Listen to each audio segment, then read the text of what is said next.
कि ये एक सीढ़ी है, ये एक माध्यम है, क्योंकि हमारे पास बुद्धि है, विवेक है, उस चीज को जानने के लिए, उस रास्ते पे चलने के। अरे हमने मान लिया कि अपने आप हुई है, क्रमिक विकास के कारण हुई है, लेकिन किस लिए हुई है, वो वजह क्या है, उसको भी तो जानिए।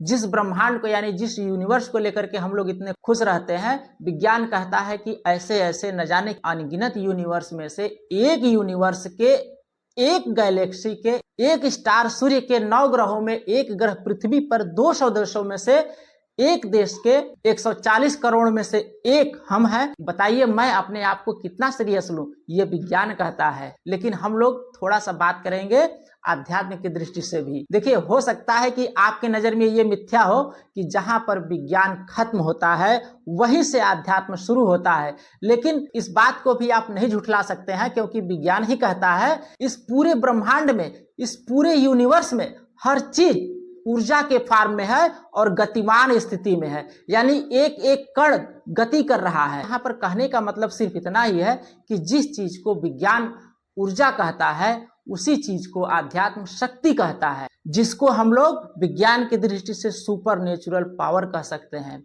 और आध्यात्म की दृष्टि से देखा जाए तो हम लोग उसी को ईश्वर, खुदा, गॉड या अल्लाह के नाम से जानते हैं। जहां एक तरफ विज्ञान अपनी परम ऊंचाइयों को छूता हुआ मानव संसाधन के अनगिनत विकास को लेकर के अनगिनत प्रयोग किए और उसमें सफलता हासिल की, जिससे मनुष्य का जीवन बहुत सरल और आसान होता चला गया, वहीं पर अगर हम लोग आध्यात्म की बात करें तो आध्यात्म के बारे में लोगों की सोच बहुत कम होती चली जा रही है। वे आध्यात्म को छोड़ते हुए विज्ञान की तरफ बढ़ते चले जाते हैं, लेकिन कभी उन्होंने ये नहीं सोचा कि हम मनुष्यों का जीवन इस पृथ्वी पे क्यों हुआ है या हमने जन्म क्यों लिया है। देखिए, विज्ञान की दृष्टि से हम लोग बात करेंगे, हम ये अपने तरफ से नहीं कह रहे हैं।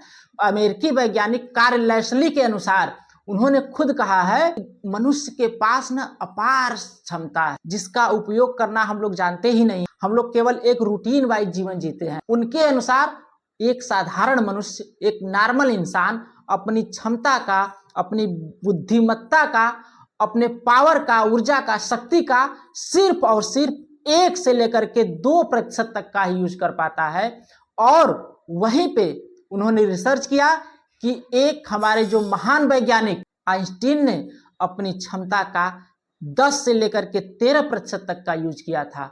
और अगर बात की जाए थोड़ा सा ऊपर तो हमारे देश के महानायक स्वामी विवेकानंद ने अपनी क्षमता का 25 से लेकर के 30% तक का यूज किया था। थोड़ा सा और ऊपर चलेंगे तो आप देखेंगे कि हमारे देश के ऋषि महात्मा, वैदिक कालीन महात्मा अपने क्षमता का 60 से लेकर के 70% तक का यूज करते थे। और अगर कोई भी इंसान अपनी क्षमता का जिस दिन 100% यानी 100% यूज कर लिया ना, तो वो इस प्रकृति के पार जाकर के उस परम तत्व को विदित कर लेता है, यानी कि वो खुद इस प्रकृति में समाहित हो सकता है और सारी ऊर्जा को अपने अंदर समाहित कर सकता है। जैसे अगर हम लोग स्वामी विवेकानंद के गुरु रामकृष्ण परमहंस की बात करें, कबीर, तुलसी, नानक, मोहम्मद, ईसा, मूसा उस परम तत्व सुपर नेचुरल पावर को विदित किया था, जाना था, जिसको हम ईश्वर, खुदा, अल्लाह, गॉड या भगवान कहते हैं। इतनी अपार क्षमताएं हैं मनुष्य के अंदर। ये बात सही है या गलत है, ऐसे तो हम सुनी सुनाई बातें कर लेते हैं कि उन्होंने बता दिया, हमने सुन लिया, जो फिर अगले व्यक्ति ने बताया जिसे कुछ खुद जानकारी नहीं है तो हम गलत और सही मान बैठते हैं। जिस विषय की हमें जानकारी लेनी है, जो ज्ञान हमें अर्जित करना है, तो हमें उस विषय के टीचर, अध्यापक और प्रोफेसर के पास जाना पड़ेगा, तभी तो हम उस चीज को जान पाएंगे, समझ पाएंगे। तो इसी प्रकार से अगर हमें इस रास्ते पे चलना है, उस परम तत्व को जानना है, तो हमें तो भाई इस क्षेत्र में एडमिशन तो लेना ही पड़ेगा कि आप घर बैठे बैठे पीएचडी की डिग्री ले सकते हैं। तो इसके लिए आपको उनके गुरु के पास तो जाना ही पड़ेगा ना। और यही कारण है कि हम मनुष्य इस भ्रम में जी रहे हैं कि हम लोगों का जन्म एक क्रमिक विकास के कारण हुआ है और हम मनुष्यों की उत्पत्ति स्वतः अपने आप हुई है। अरे हमने मान लिया कि अपने आप हुई है, क्रमिक विकास के कारण हुई है, लेकिन किस लिए हुई है, वो वजह क्या है, उसको भी तो जानिए। तो देखिए, एक नजर उस पर डालते हैं कि मनुष्य का जन्म इसलिए नहीं हुआ है कि सिर्फ वो अपने रोजी रोटी और दिनचर्या में बिता दे।